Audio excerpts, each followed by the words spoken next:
రైతు భరోసా పథకంలో కొత్త రైతులు చేరేందుకు రాష్ట్ర ప్రభుత్వం గ్రీన్ సిగ్నల్ ఇచ్చింది. ఇప్పటివరకు ఈ పథకంలో నమోదు చేసుకొని రైతులు, కొత్తగా పట్టాదారు పాస్ పుస్తకాలు పొందిన రైతులు సంబంధిత ధృవపత్రాలను సమర్పించి తమ పేర్లు నమోదు చేసుకునేందుకు గడువు తేదీల్ని ప్రకటించింది.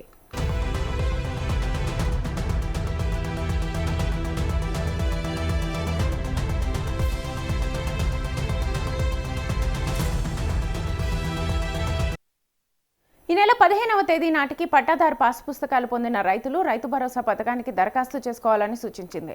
అర్హులైన రైతులు తమ పరిధిలోని వ్యవసాయ విస్తరణాధికారికి గాని, మండల వ్యవసాయ అధికారికి గాని దరఖాస్తులు, ధృవపత్రాలు సమర్పించాలని ఉత్తర్వులు జారీ చేసింది.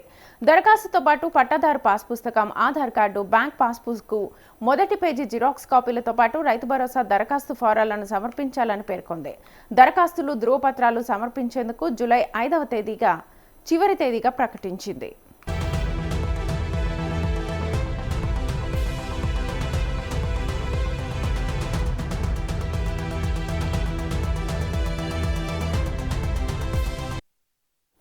కాగా వ్యవసాయ శాఖ అధికారులు సీసీఎల్ఏ డేటా ఆధారంగా దరఖాస్తులు తీసుకుని రైతు భరోసా పోర్టల్లో అప్లోడ్ చేస్తే లబ్ధిదారుల జాబితాలో కొత్త రైతులు చేరిపోతారు. రైతు భరోసా పథకానికి ప్రభుత్వం నిధులు సమీకరిస్తోంది. 30న రైతుల ఖాతాల్లో రైతు భరోసా పెట్టుబడి సాయం జమ చేస్తామని సీఎం రేవంత్ రెడ్డి ఇటీవల ప్రకటించిన విషయం తెలిసిందే.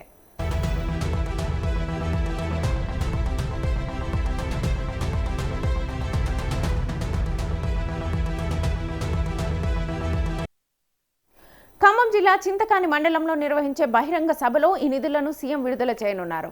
ఇందుకోసం రాష్ట్ర ప్రభుత్వం బహిరంగ మార్కెట్ నుంచి ఒకేసారి 7,000 కోట్ల రుణం తీసుకునేందుకు ఏర్పాట్లు చేసింది. ఈ మేరకు ఆర్బీఐకి ఇండెంట్ పెట్టింది. 13 ఏళ్ల కాల పరిమితితో 1000 కోట్లు, 18 ఏళ్ల కాల పరిమితితో 2,000 కోట్లు, 23 ఏళ్ల కాల పరిమితితో 2,000 కోట్లు, 29 ఏళ్ల కాల పరిమితితో 2,000 కోట్ల చొప్పున ప్రభుత్వం రుణం తీసుకోనుంది. ఈ నిధులు ఈ నెల 30న ప్రభుత్వ ఖజానాలో జమ కానున్నాయి. వీటిని రైతు భరోసా పథకానికి ప్రభుత్వం వినియోగించనుంది.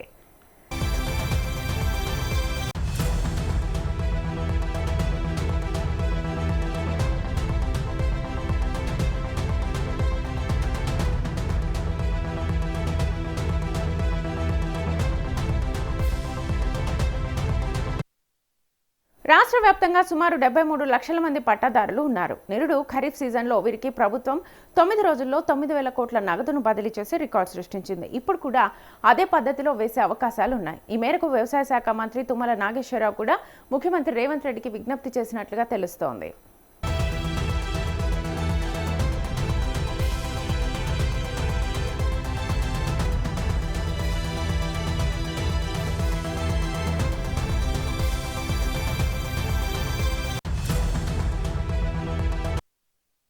మొదటి రోజు 1 ఎకరం వరకు భూ విస్తీర్ణం ఉన్న పట్టాదారులకు ఎకరానికి 6,000 చొప్పున చెల్లించాలంటే 900 కోట్ల నిధులు అవసరమవుతాయి. ఒకవేళ 2 ఎకరాల వరకు నగదు బదిలీ చేస్తే 2,400 కోట్లు అవసరం పడతాయి. రోజుకు ఎకరం చొప్పున పెంచుకుంటూ 10 ఎకరాలకు మించి భూమి ఉన్న రైతులకు ఒకేసారి నగదు బదిలీ చేయాలనే ఆలోచనతో ప్రభుత్వం ఉన్నట్లుగా తెలుస్తోంది.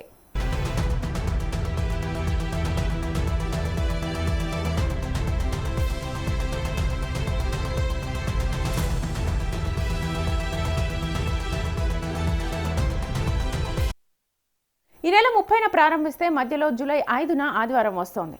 ఆ రోజును మినహాయిస్తే 8 రోజుల్లోనే నగదు బదిలీ ప్రక్రియ పూర్తి చేయాలని వ్యవసాయ శాఖ నుంచి ప్రభుత్వానికి ప్రతిపాదనలు వెళ్లినట్టుగా తెలుస్తోంది. కాగా రాష్ట్రంలో మొత్తంగా 1,500 ఎకరాల వ్యవసాయ భూమి ఉంది. ఎకరానికి 6,000 చొప్పున చెల్లించాలంటే 9,000 కోట్లు అవసరమవుతాయి. 2 పంటలకు కలిపి 18,000 కోట్లు అవసరమవుతాయి. అందుకే గత బడ్జెట్లో 18,000 కోట్లను రైతు భరోసాకు ప్రభుత్వం కేటాయించింది.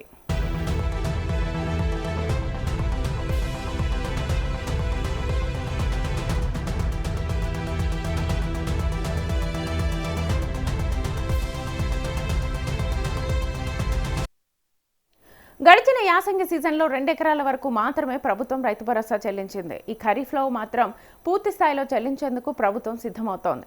అప్పు తీసుకునే 7,000 కోట్లకు మరో 2,000 కోట్లు జోడించనుంది.